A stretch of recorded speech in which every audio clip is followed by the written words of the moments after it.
자, 이번 시간은 여러분들 토지의 자연적 특성, 부증성 들어간다고 했죠. 제가 부증성하고 영속성을 묶어서 보겠습니다. 특히 부증성하고 또 용도의 다양성과 연결이 되거든요.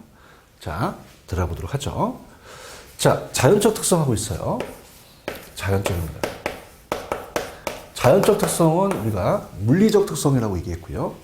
자, 물리적으로 항상 불가능하다, 안 된다, 이런 얘기죠. 자, 그럼 부증성이라는 말은 부증성, 토지는 증가시킬 수가 없다, 만들어낼 수 없다는 거예요. 우리가 칠판 중에 생산할 수 있죠. 얘는 생산이 불가능합니다. 비생산성이라는 말을 써요. 첫 번째 나오는 게 생산비 법칙이 안 됩니다. 생산비 법칙이 안 된다. 만들 수가 없으니까 생산비를 몰라요. 칠판 중에는 생산비를 알아서 우리가 그걸 가지고 가격을 매기거든요. 그걸 매기는 걸 생산비 법칙이라고 하는데, 자, 토지는 어떻게 돼? 증가시킬 수 없기 때문에 생산비를 모릅니다. 그래서 생산비 법칙이 안 되고요. 그 다음에 물리적 공급이 안 됩니다. 물리적 공급이 불가능하다. 자, 당연하죠. 자, 볼까요? 자, 앞서서 설명한 거지만 바다가 있고요. 그러다가 임지가 있고 농지가 있고 택지가 있다고 봅니다. 자, 지금 노란색으로 칠하는 건요, 토지 자체는 물리정량이 못 늘어난다는 얘기입니다.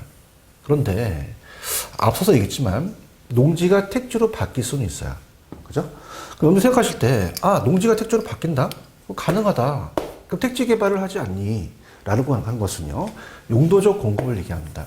용도적 공급. 자, 그래서 용도적 공급은 가능하죠. 그래서 앞으로 배우실 용도의 다양성이라는 인문적 특성 때문에 그래요.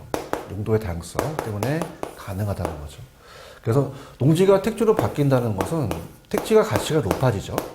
그래서 이거를 우리 높은 가격이기 때문에 돈이 된다. 그래서 이걸 경제적 공급이라고 얘기를 합니다. 이렇게 정리해 두시면 돼요. 자, 그 다음에 세 번째는요, 땅이 희소성을 갖고 있습니다. 땅이 상대적 희소성이라는 말을 써야 돼요. 나중에 또 감정평가에서 나오거든요. 가격에 대한 발생 의의. 그럼 상대적으로 희소하더라라고 한다는 것은, 자, 우리가 땅이 공급이 제한돼 있어요. 공급이 유한하죠. 그렇다 보니까 공급이라는 것은 우리가 제한돼 있기 때문에 항상 수요자가 많아요. 그럼 수요가 공급에 비해서 상대적으로 희소하다. 그럼 수요자 경쟁 시장이 발생되거든요. 그럼 여러분 어떻게 생각하십니까? 땅값이 올라가잖아요. 집가가 상승해요. 그럼 건물을 올릴 수밖에 없거든요. 자, 이걸 이제 집약화라는 얘기를 합니다.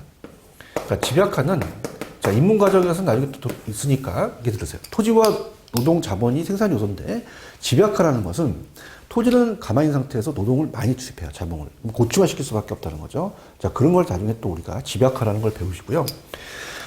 자, 그 다음에 이제 네 번째는, 그래요? 그러면 규제를 해야 되잖아. 우리가 투기가 발생할 거 아니에요. 그럼 정부가 사회성과 공공성이 강조되니까 공적 개념이 강조되더라. 여러분이 갖고 계시는 볼펜은 남아도론 제하기 때문에 정부가 제한을 안 합니다. 너 두 자루만 써 그러진 않죠. 근데 토지는 제한되어 있기 때문에 개인 토지에 어떤 법적 제한을 가할 수 있어요. 토지는 공적 개념이라는 토지 공개념을 쓸 수도 있더라 라고 보시고요. 근데 영속성은 틀립니다. 영속성은 증가시킬 수 있다는 게 아니라 토지가 줄지 못한다는 거죠. 그래서 영속성이라는 말을 쓴다는 것은 토지가 소모되지 않아요. 그래서 비소모성이라는 말을 쓰죠. 소모되지 않는다. 비소모성. 자, 그러면 우리가 지금 자연적, 물리적 특성하고 있잖아요. 자, 그럼 50제곱미터가 막 비가 많이 와서 이렇게 없어지진 않는다는 겁니다. 소멸되지 않는다는 거죠. 자, 그래서 앞쪽에다가 무슨적 단어를 써야 된다? 물리적을 반드시 써야 돼요. 물리적인 공급이, 물리적인 감가가 안 된다. 감가가 안 된다. 자, 나중에 이제 우리가 감정평가에서 배우실 텐데요. 건물은 이제 금두하고 소모가 돼요. 근데 토지는 물리적 감가가 안 된다는 거죠. 자, 그런데 아파트 옆에 공동묘지가 들었으면은 그 아파트 부지가는 떨어질 수도 있습니다. 자, 그걸 우리가 경제적 감가라고 나중에 배우실 거거든요. 그래서 치유할 수 없기 때문에 경제적 손실이 온다. 그래서 그거를 경제적 감가라고 그래요. 경제적 감가는 가능한 것이지 물리적 감가가 가능하다는 게 아니죠. 그래서 영속성은 물리적인 감가가 안 된다라는 말을 꼭 써야 되고요. 그 다음에 두 번째는 그러면 소모되지 않는다는 거는 남을 빌려줄 수 있어요. 자, 빵이라는 거를 주게 되면은 그 사람이 먹잖아요. 다시 안 돌아오잖아요. 근데 토지는 없어지지 않기 때문에 남을 빌려줄 수 있습니다. 그럼 내가 가지고 있는 소유 이익만 있는 게 아니라 남한테 빌려줄 수 있는 사용 이익이 분리되죠. 사용 이익이 분리가 가능합니다. 그러니까 분리가 가능하다 보니까 남한테 빌려줄 수 있으니까 자, 우리가 렌트카 시장 차도 빌려주고 주택도 전세 시장이 있는데 자, 토지는 영속성이 있으니 남을 더 빌릴 수 있다는 임대차 시장이 발달되어 있는 거죠. 그래서 임대차 시장이 발달됐다. 이게 이제 핵심 포인트가 되겠고요. 자, 그 다음에 이제 책에 보시면 이제 부중성하고 영속성이 있는데요. 영속성에서 또 우리가 파생되는 특징이 우리가 본다면 장기적이라는 말이 나와요. 그래서 장기적 배려라는 게 나옵니다. 장기적 배려. 자, 미래까지 내다본다는 거예요. 우리 인간도 수명이 길어지게 되면 노후 준비를 해내잖아요. 토지도 장래를 예측해야 된다라는 거죠. 그래서 그렇게 우리가 보시면 되고요. 그 다음에 부중성과 연결시켜서 비교할 게 예예요. 자, 부중성은 증가시킬 수 없기 때문에 생산할 수 없어서 생산비 법칙이 안 된다는 거고, 칠판 중에는 생산이 되면 다시 소모돼요. 그럼 다시 만드는 재생산이란 말을 쓸 수 있거든요. 근데 토지는 영속성 때문에 소모가 안 되기 때문에 재생산을 쓸 수 없다라는 게 가장 큰 비교가 되겠죠. 자, 그러면 책을 보도록 하겠습니다. 자, 부중성은 생산비 법칙이 적용되지 않는다. 자, 토지는 물리적 공급이 불가능하고 수요자 경쟁이 발생하죠. 투기가 유발합니다. 자, 그 다음에 집가 상승이 근본적인 요인이 돼요. 그럼 집약화라는 건 건물을 올리는 거고요. 자, 그 다음에 토지 공개념이라는 게 등장하고, 자, 용도의 다양성과 함께 채용에 대한 원칙이 근거가 됩니다. 채용 원칙은 두 가지예요. 부중성도 채용 원칙과 관련됩니다. 토지가 제한됐기 때문에 잘 이용해야 되고요. 자, 그 다음에 토지의 독점적 소유욕을 갖게 한다. 자, 독점적 소유욕을 갖게 한다는 건 밑줄. 자, 토지는요, 자, 우리가 마시고 계시는 공기는 우리가 굉장히 자연적이기 때문에 무한적이에요. 근데 토지는 공급이 유한하기 때문에 우리 무한한 이 공기를 갖고 있는 소유욕은 안 생기죠. 내가 희소하지 않으니까. 부동산은 희소하고 토지가 제한돼 있고 공급이 유한하다 보니까 내가 소유욕이라는 독점적 소유욕을 생긴다는 거죠. 자, 이건 부중성이고요. 영속성 갑니다. 자, 물리적 감가가 안 되고요. 자, 소모를 전제하는 재생산이 안 됩니다. 소유와 이용이 분리돼서 임대차 시장이 발달됐고요. 또 오래 가니까 저량이라는 재고 시장이 나타난다는 것도 참고하시고, 가치 보존이 우수하다는 것은 자, 1억 주고 토지 산 거와 BMW는 10년 있다 토지 가치가 더 세죠. 그래서 가치 보존이 우수해서 투자자를 선호한다. 장기적이고 장래를 예측해야 된다. 그 다음에 여성분들 노후화가 되게 되면 자, 관리를 잘해야 돼요. 관리. 자, 지금 신라에는 40세인데 관리 못해서 60세가 되면 안 되죠. 관리라는 것도 영속성이 들어간다. 이렇게 보시고 꼭 두 가지를 비교했으면 좋겠습니다. 자, 인접성을 아까 했고요. 자, 인문적 특성 들어가도록 하죠. 자, 그럼 인문적 특성은 용도의 다양성이 가장 유력하다고 보는데요. 아까 용도적 공급이 가능합니다. 토지는 농지의 특질로 바뀔 수가 있죠. 그 다음에 두 번째 파생되는 특징에서 이 채용과 제가 연결이 되는 게 부중성과 이 용도의 다양성 때문에 최유효 이용을 해야 돼요.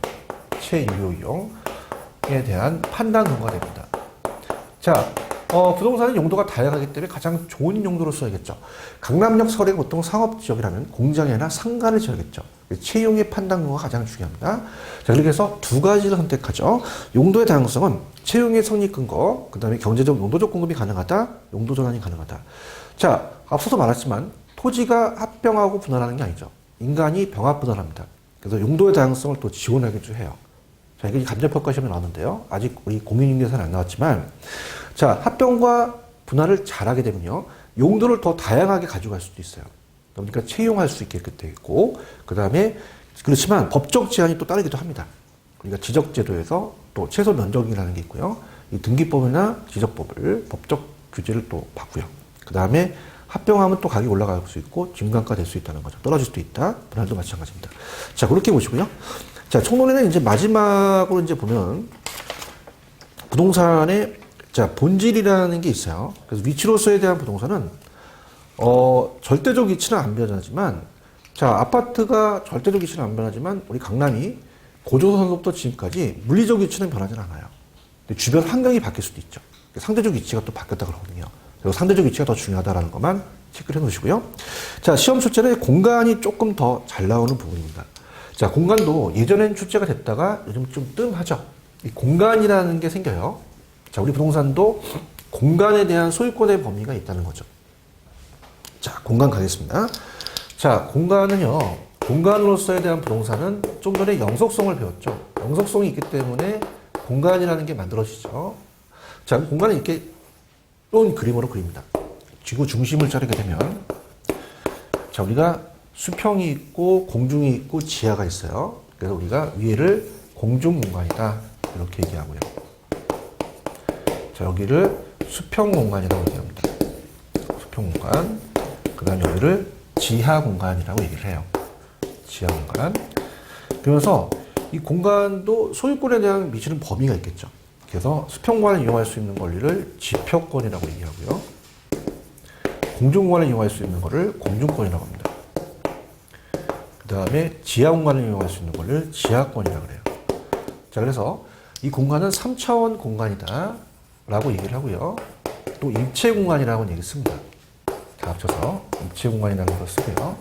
그 다음에 우리가 복합개념이라는 법경기를 봐야 되죠. 그래서 공간을 봤을 때는 하나 보는 게 아니라 복합적 개념, 복합 개념으로 보자. 자, 이거예요. 지하권, 지표권, 공중권은 소유권이잖아요. 그럼 법률적인 측면이 되겠고요. 공간을 보는 거는 눈에 보는 기술적이고, 공간에도 가치가 있죠. 그럼 가치가 있기 때문에 경제적이라는 개념도 보자는 거죠. 자, 이렇게 봅니다. 근데 민법 212조에 부동산 소유권에 대한 범위는 무한정이 아니라 정당한 이기는 범위라는 사적 권리까지만 소유권이 미친다는 얘기죠. 자, 그래서 그걸 가지고 우리가 공부해 보도록 하죠. 합니다. 자, 공간 개념. 자, 수평, 공중, 지하를 3차원이라고 하고 입체 공간. 그래서 공간 가치의 총화가 바로 세 가지 가격이 되겠고, 그 다음에 입체 공간이라는 자체는 법경계의 세 가지의 복합 개념을 보자. 자, 소유권입니다. 자, 이 지표, 지하, 공중이고요. 자, 밑줄. 사회적 통념이나 법이 허용하는 범위 내에서 경제 가치가 인정되는 한도 가지고 민법 제212조에서는 정당한 이익 있는 범위 내에서만 토지의 상한에 미칩니다. 특히 지표권은 그냥 소유권자가 토지 구역상의 수평관을 배타적으로 이용할 수 있는 권리. 자, 어떻습니까? 작물을 경작하거나 건물을 지을 수 있죠. 자, 지하권이라는 것은요, 지하 공간. 우리가 지하 공간에서 그 어떤 이익을 획득할 수 있거나 지하실 같은 거를 구조물을 이용할 수 있는 권리가 있어요. 근데 나라마다 틀립니다. 자, 우리나라는 사적 지하권에 대해서만 인정을 해요. 그래서 지하수는 이용할 수가 있는데요. 지금까지 많이 취재됐던 것은 공적 지하권은 개인이 미치지 못합니다. 자, 공적 지하권에서 우리가 광물, 자, 땅을 파다가 석탄과 석유가 나왔다고 해서 개인의 걸 인정하지 않는다는 거. 자, 중요합니다. 그래서 지하권이라는 건 토지 구역 지하 공간 어떤 이익을 획득하거나 지하권을 사용할 수 있는 권리를 말하는데, 자, 우리가 사적 지하권은 지하수지만 공적은 광물은 채굴할 수 없더라 이렇게 보고요. 자, 공중권이에요. 공중권도 끝없이가 아니라 일정한 범위죠. 자, 그래서 여러분들 왜 햇빛을 받을 수 있는 일조권이라는 걸 들고요. 조망권이라는 얘기 들어보셨잖아요. 한강이 보이는. 자, 이런 것들은 사적으로 봐요. 사적인 우리 공중권으로 봅니다. 자, 사적 공중권으로 보는데, 자, 전파가 왔다 갔다 한다든지 항공기가 통행했다고 해서 통행료를 받을 수 없죠. 그래서 항공권이나 그 다음에 전파권은 사적이 아니라 공적에 들어간다라는 거, 그렇게까지만. 그래서 자, 공주권이란 소유권자가 토지 구역사의 공용을 타인에게 방해받지 않도록 일정한 고도까지 밑주시고요. 포괄적으로 이용하고 관리할 수 있습니다. 그럼 사적은 어떻게 해요? 일정 범위까지 토지 소유권자가 개인으로서 우리가 이용 관리할 수 있는, 거기 보시면은 일조권, 조망권이 되겠죠. 자, 공적권은 어떻습니까? 우리가 공중공간에 대한 공공기관이 공익 목적이에요. 그 접하권과 전파의 발차, 항공권이다. 이렇게 해서 이제 접하권, 항공권 이렇게 보시면 됩니다. 자, 총론은 이렇게 보는데요. 넘기시면 이제 제3절에 활동이라는 파트가 있어요. 여기는 출제 빈도가 그렇게 높지는 않습니다. 그냥 가볍게. 활동이라는 것은 인간이 부동산을 대상으로 한 여러 가지 관리적 측면이다. 그래서 우리가 자연적 현상은 들어가지 않죠. 그래서 부동산 현상에서 인간과 관계에 대해서 자연현상이나 사회현상 같은 것을 얘기한다. 자, 주체입니다. 공적은 1섹타예요. 정부가 하는 거고요. 그래서 정부가 관리, 규제, 보조. 사적은 2섹타라고 합니다. 보통 개인이 하니까 효율성을 강조하죠.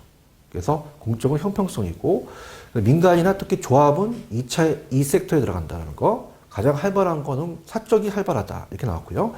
과학성은 이론이고 기술성은 실무인데 둘 다 중요하다고 제가 앞서서 얘기했고요. 그다음에 윤리라는 자체는 자 중요한 게 이제 그 중개업자 내부의 조업원과의 관계는 조직 내부적인 그 조직의 윤리가 아니라 이건 조업원과의 관계는 고용윤리하고 업자와 업자의 관계를 조직 외부적인 걸 조직 윤리를 한다. 서비스는 업자와 의뢰인이고 공중은 일반 대중과에 대한 관리. 자 정보활동은 어떻습니까? 우리가 부동성 때문에 그렇죠. 그래서 정보활동을 해야 되고 임장활동을 해야 되고 부동성 때문이다. 대문활동이기도 하고요. 임장활동은 또 책임에 대한 게 있다. 그렇게만 정리하시면 됩니다. 자, 총론 파트는 그래서 한 3문제 정도나 4문제, 특히 3문제 정도가 제가 별표 3개 친데 위주로 좀 가지고 가시고요. 자, 그 다음 부동산 활동의 일반 원칙도 그냥 가볍게 보시면 돼요. 자, 능률성, 안정성, 경제성이 있습니다. 자, 능률화. 부동산 활동을 능률화 시키는 게 연구 목적이죠.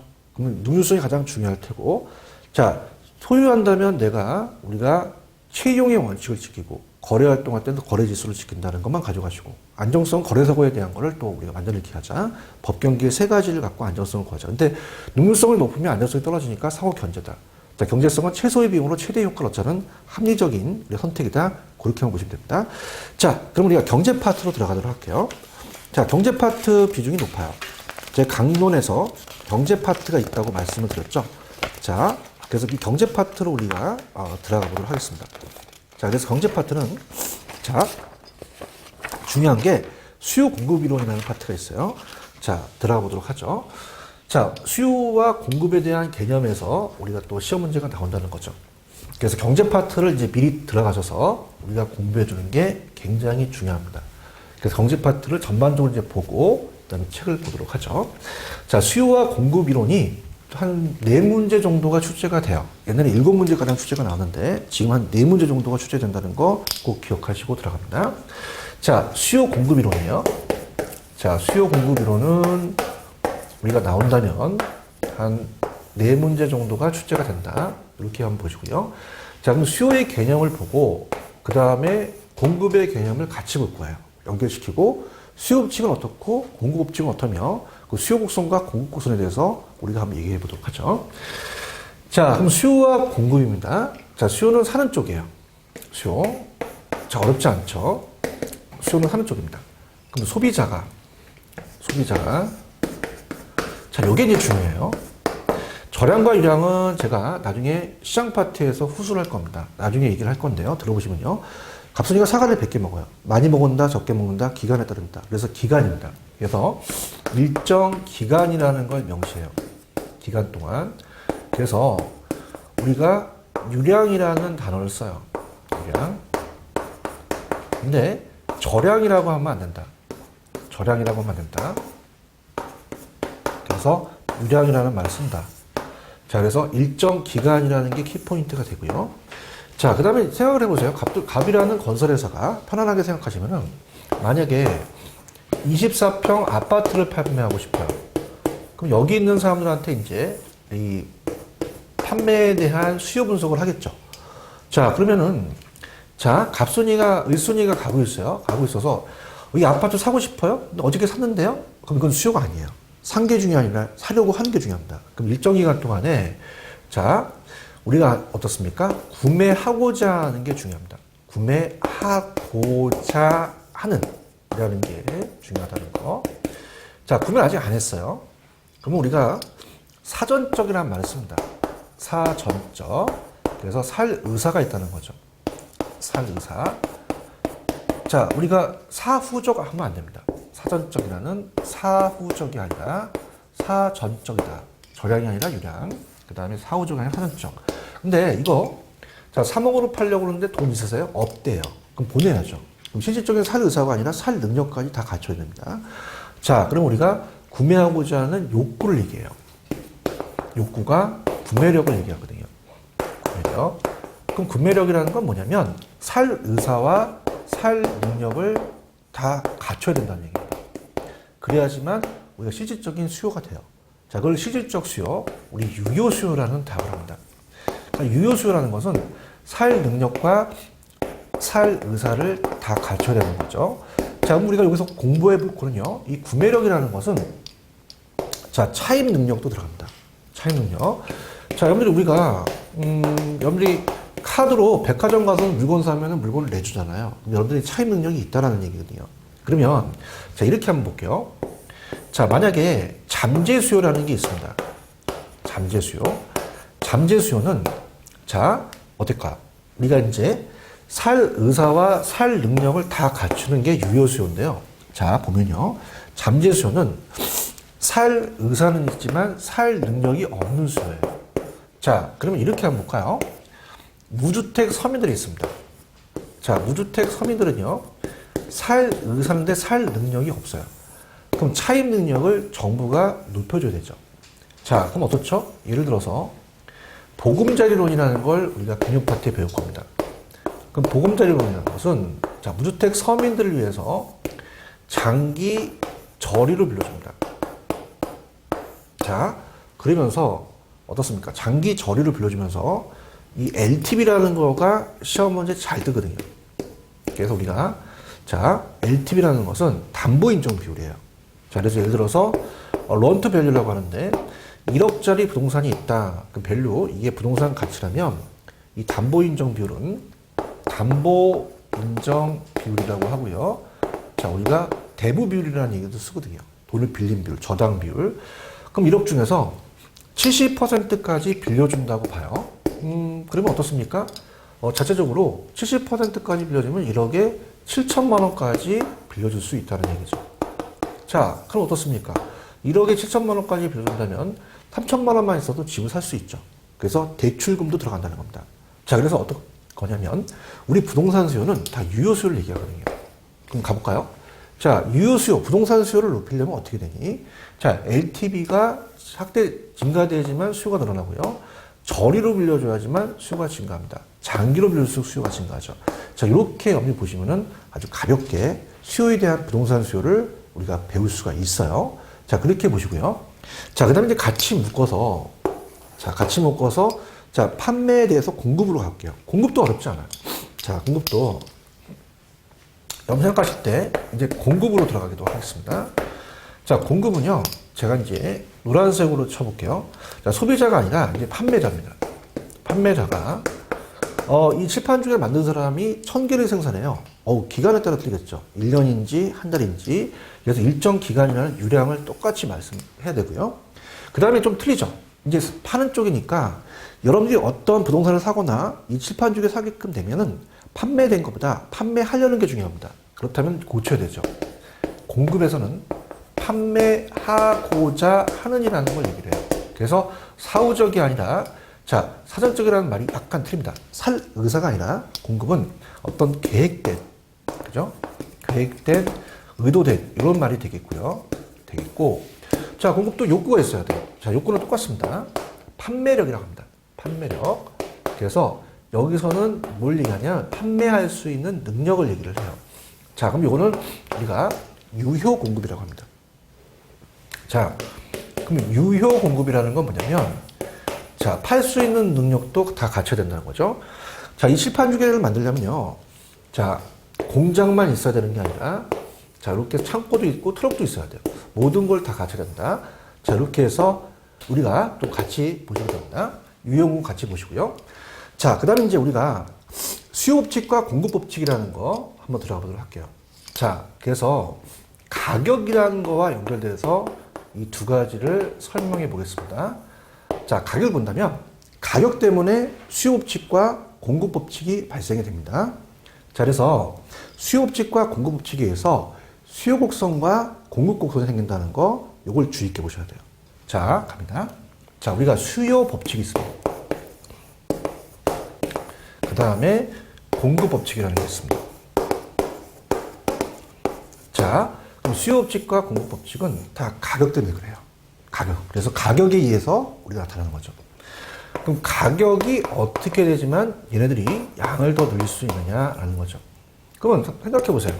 처음 접하시더라도 수요량과 공급량을 봤을 때 당연히 내가 사는 사람 입장에서는 가격이 낮아야지만 많이 삽니다. 그래서 가격이 인하돼야 양을 늘린다는 거죠. 반대 입장입니다. 근데 공급자는요, 자, 최소한 생산비를 건져야 되잖아요. 가격이 높을수록 자기는 더 공급을 생산하겠다는 거죠. 그럼 가격과 공급량은 같이 움직인다는 겁니다. 그래서 얘는 반비례 관계라고 얘기하고요. 반비례 관계다. 그 다음에 얘는 비례 관계라고 얘기합니다. 비례. 이렇게 얘기한다는 거죠. 그럼 이거를 곡선상에 나타나라 이렇게 얘기하죠. 자, 그래서 이제 처음이시기 때문에 최초로 이제 우리가 입문 강의에서 그래프를 한번 그려볼게요. 자, 세로축은 프라이스라고 얘기합니다. 가격입니다. 가로축은 자, 우리가 퀀티티는 양이죠. 퀀티티라고 해요. 그럼 이 수요 곡선이 우하향하는 곡선이 됩니다. 직선을 그리는 건 여기 이해를 편하게 간 거죠. 그 우측으로 내려가는 우하향하는 형태의 모양이 된다는 겁니다. 우하향하는 형태. 자, 그럼 볼까요? 자, 이 분필이 가격이 만약에 200원일 때 사는 사람들은 난 2개만 사겠다. 가격이 300원이면 어떻게 돼요? 양을 더 줄일 수밖에 없죠. 가격이 100원이면 양을 더 늘릴 수밖에 없습니다. 3개로. 그래서 우하향한다. 이렇게 머릿속에 두세요.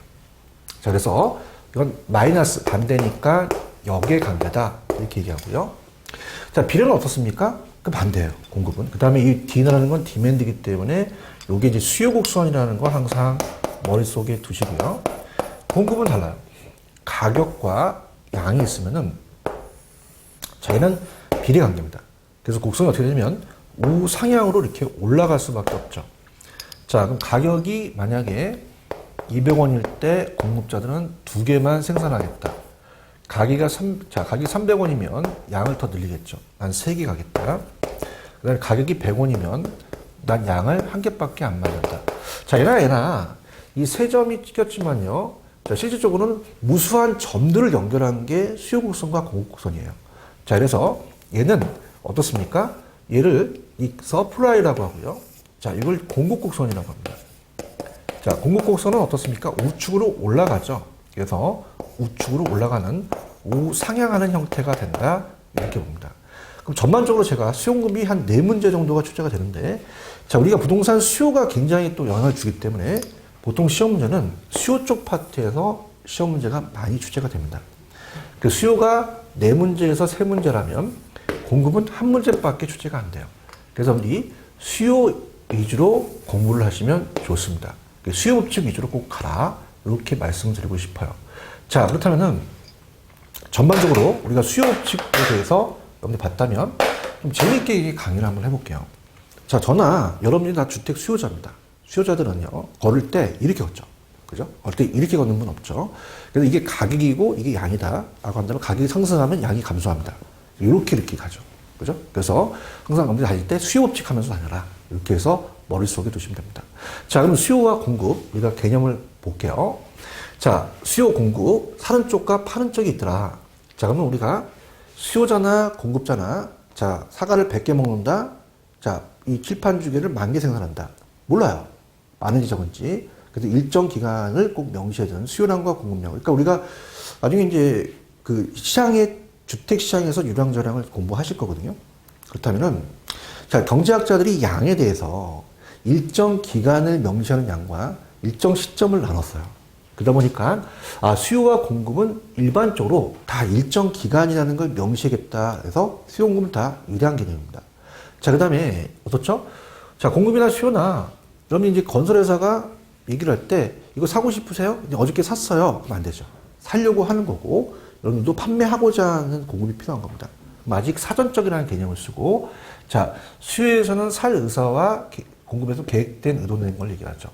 자, 근데 공급은 판매하고자 하는 거고요. 근데 의사만 있는 게 아니라 능력도 있어야 돼요. 자, 그래서 이렇게 봅니다. 부동산 굉장히 요새 고가고 문제가 발생하잖아요.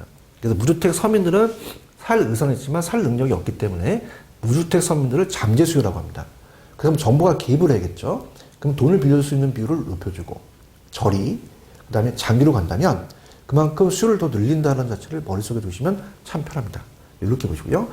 공급이다?